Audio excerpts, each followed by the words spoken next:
Nama saya Fauzi Abdi Muhammad dan teknik 21 dan berakhiran 17. Saya dari teknik tambang kelas A di sini akan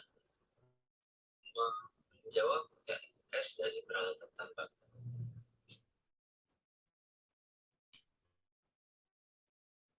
Untuk soal tes peralatan tambang dibagi menjadi 3 nomor, yaitu nomor 1, 2, dan 3. Untuk nomor 1, kita akan menjelaskan 3 faktor yang perlu diperhatikan dalam memilih peralatan tambang. Nah, pemilihan alat dan karakteristiknya. Dalam pemilihan alat untuk operasi pertambangan diperlukan beberapa faktor dalam pemilihan alat-alat tambang penting yang perlu diperhatikan sebagai berikut.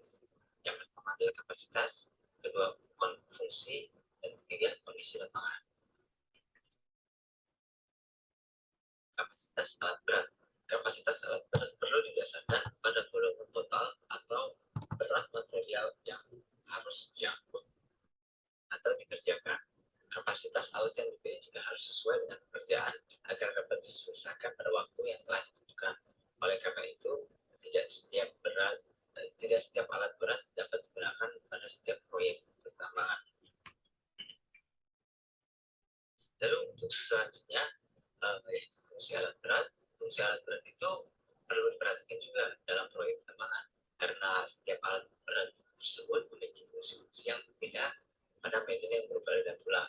Sama seperti halnya untuk memuat menggunakan shovel excavator atau hoe excavator, tapi untuk mengangkut menggunakan dump truck.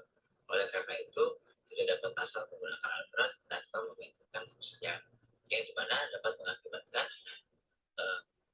jalan atau rencana dari pertambangan tersebut terhambat dan waktu yang ditetapkan tidak sesuai. Lalu selanjutnya adalah kondisi lapangan. Hal yang perlu diperhatikan dalam kondisi lapangan tersebut adalah dikarenakan kondisi dengan medan yang sulit dengan kondisi yang baik merupakan faktor lain yang dapat mempengaruhi alat berat tersebut. Seperti contoh, apakah saat yang melewati area hauling, apakah beban yang dimiliki oleh tanah dapat tertahan atau tidak, atau akses lapangannya, apakah memerlukan alat penerbangan seperti drone atau helikopter untuk dapat mendapatkan informasi untuk kondisi lapangan daerah tersebut. Dan dapat juga untuk memudahkan akses lapangan ke area tersebut. Baik, selanjutnya yaitu soal nomor 2, yaitu jelaskan penggunaan dan siklus produksi scraper atau penggunaan dan gambarkan komponen dump truck. Yang pertama, penggunaan dan siklus produksi scraper. Scraper digunakan untuk memindahkan tanah, memuat, mengangkut, dan membongkar muatan sekaligus tanpa tergantung peralatan lain.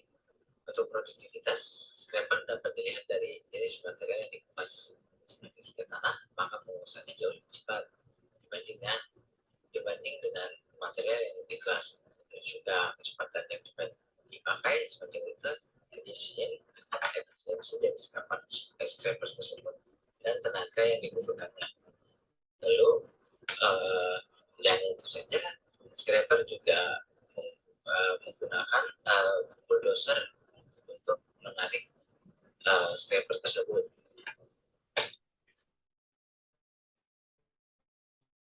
Lalu selanjutnya adalah penggunaan dan komponen dump truck. Dump truck tersendiri itu merupakan alat berat dengan fungsi untuk mengangkut atau memindahkan material pada jarak menengah sampai jarak jauh, yaitu lebih dari 500 meter. Untuk penggunaannya, dump truck akan dimuati oleh alat pemuat seperti ekskavator, backhoe, atau loader.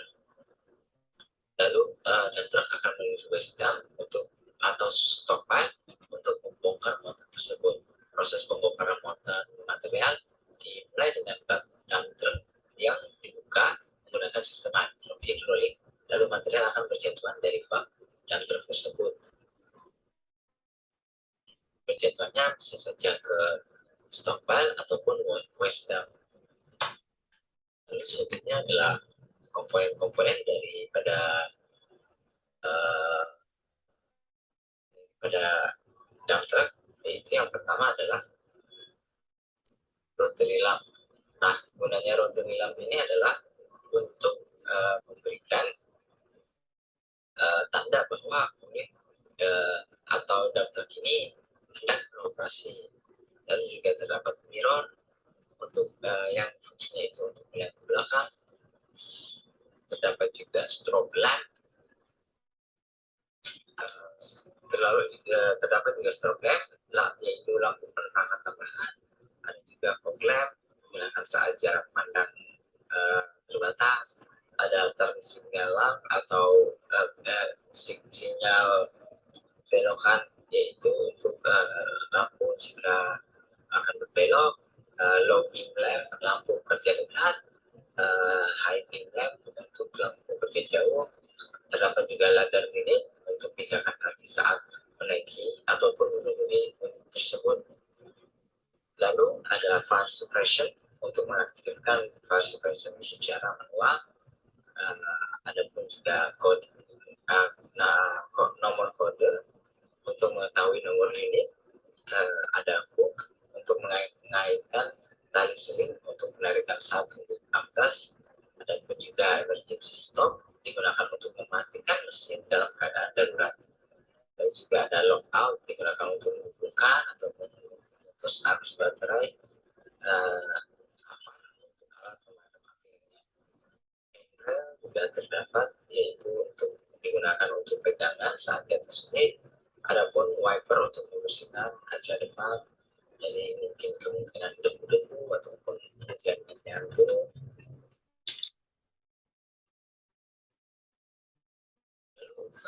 Untuk soal nomor 3, yaitu jelaskan mekanisme penggalian dan perbedaan antara hydraulic hoe atau backhoe dan hydraulic shovel. Lalu menurut Anda bagaimana kelebihan dan kekurangan dari kedua jenis alat hidrolik tersebut? Pertama, kita mulai dari mekanisme penggalian hidrolik backhoe. Untuk hidrolik backhoe, sebelum memulai bekerja dengan backhoe, sebaiknya dipelajari lebih dahulu kemampuan alat seperti yang diberikan oleh pemilik tujuannya, terutama mengenai jarak jangkauan, tinggi maksimal pembuangan, dan dalamnya gaya yang mampu dicapai. Karena kemampuan alat ini tidak berpengaruh terhadap kemampuan standar alatnya. Untuk memulai menggali dengan backhoe, bucket dijulurkan ke depan tempat galian. Bila bucket sudah pada posisi yang diinginkan atau sudah posisi di mana akan mengambil muatan material tersebut, lalu bucket tersebut diayunkan ke bawah seperti dicampurkan. Kemudian dengan bucket diputar ke arah alatnya sehingga lintasannya seperti ditarik ke belakang begitu. Setelah bucket terisi penuh, lalu diangkat dari tempat penggalian dan dilakukan swing, dan pembuangan material hasil galian dapat dilakukan ke truk, dump truck atau tempat lain. Lalu selanjutnya terdapat mekanisme penggalian shovel. Untuk mekanisme penggalian shovel dipergunakan untuk menggali material yang letaknya berada di atas permukaan tempat alat tersebut berada. Lalu juga mempunyai kemampuan menggali material yang keras, juga bisa sebagai alat pemuat dalam truk dan dapat untuk membuat timbunan bahan persediaan atau stockpiling.